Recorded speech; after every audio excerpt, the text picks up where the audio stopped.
Mumbai Nagpur special train आज 7.25 तास late झाली। सीएसएमटी स्थानकात प्रवासी संतप्त झाल्याचं पाहायला मिळालं। माहिती नसल्यानं प्रवाशांची मोठी गैरसोय झाली। एक्झामिनेशन करण्यासाठी ट्रेन लेट सोडली असल्याचा प्रशासनाची खरं तर माहिती आता पाहायला मिळते। मात्र ज्यांचे तिकीट कन्फर्म नव्हते त्यांना याबाबत माहिती नसल्यानं त्यांची गैरसोय झाली। याचाच आढावा घेतलाय आमचे प्रतिनिधी भाग्यश्री प्रधान यांनी। तब्बल 7.25 तासांनंतर नागपूरला जाणारी विशेष ट्रेन आता सकाळी 7:15 वाजता सीएसटी रेल्वे स्थानकावरनं सोडण्यात आलेली पाहायला मिळते। खरं तर आज रक्षाबंधनचा सण आहे, त्यामुळे सणवार असल्याने काही विशेष गाड्या सुरू केलेल्या होत्या आणि या विशेष गाड्यांमध्ये नागपूर ही देखील एक विशेष ट्रेन सुरू करण्यात आली होती आणि याच विशेष ट्रेनला काल अत्यंत उशीर झाल्याने ती सकाळी 7:15 वाजता सोडण्यात आलेली आहे। खरं तर उशीर होण्याचं जे कारण आहे या संदर्भात आपण मध्य रेल्वेशी बातचीत करण्याचा प्रयत्न केला।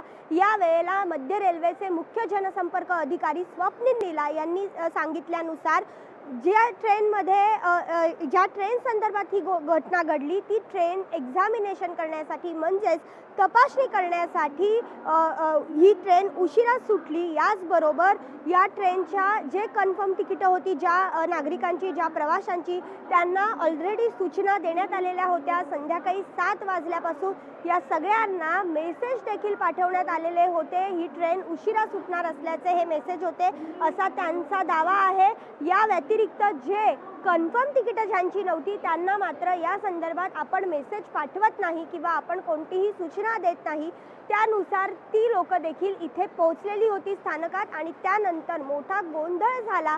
या लोकांनी गोंधळ केला असं देखील म्हणणं स्वप्नील नीला यांचं आहे। या सणासुदीच्या दिवसांमध्ये अशा पद्धतीने गाड्या एक्झामिनेशनसाठी उशिरा सोडणं कितपत योग्य आहे असा प्रश्न आता प्रवासी विचारताना पाहायला मिळत आहे। व्हिडिओ जर्नलिस्ट निकेशसह मी भाग्यश्री प्रधान, आचार्य, लोकशाही न्यूज, मुंबई।